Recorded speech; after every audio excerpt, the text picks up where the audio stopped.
বলতে পারবেন বর্তমান সময়ে একজন অ্যাভারেজ বাংলাদেশির বাৎসরিক ইনকাম কত? সংখ্যাটা অ্যানুয়ালি প্রায় 3 লাখ, অর্থাৎ মান্থলি 25,000-এর মতো।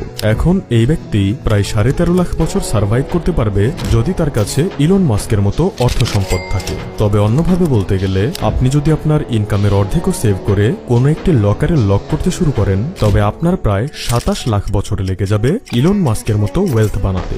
যাই হোক, এই তথ্যটি আমাদের এটাই বলছে, একজন সাধারণ মানুষের পক্ষে ইলন মাস্কের মতো অর্থ সম্পদ তৈরি করাটা প্রায় অসম্ভব। কিন্তু যদি আমরা কথা বলি 1 কোটির বিষয়ে, কেননা 1 কোটি ইনকাম করা তো একজন সাধারণ মানুষের পক্ষে সম্ভব, রাইট? ওয়েল, চলুন এটারও হিসাব করে দেখি।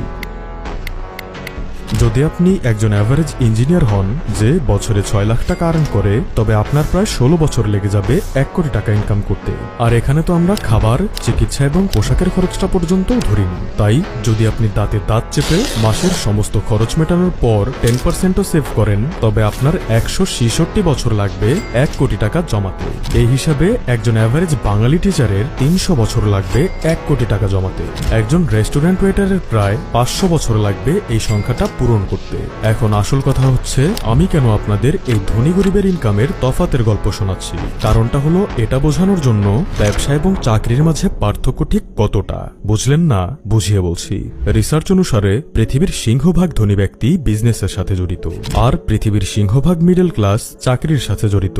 যারা বেতন কম চুন বেশি নামক চাকরি করছে কেবলমাত্র ওই ধনী ব্যক্তিদের, বিজনেসম্যানদের আরো ধনী করার জন্য। কথাটা একটু বাজে শোনালেও এটাই সত্যি। আর এর জন্যই পৃথিবীর 99 ভাগ সম্পদের মালিক হয়ে গেছে 1 ভাগ মানুষ, আর 1 ভাগ সম্পদের মালিক হয়ে গেছে 99 ভাগ মানুষ। এখন এই তথ্যগুলো জানার পর যদি আপনার ভেতরে বিজনেস করার ইচ্ছাটা জাগে, তবে জেনে রাখুন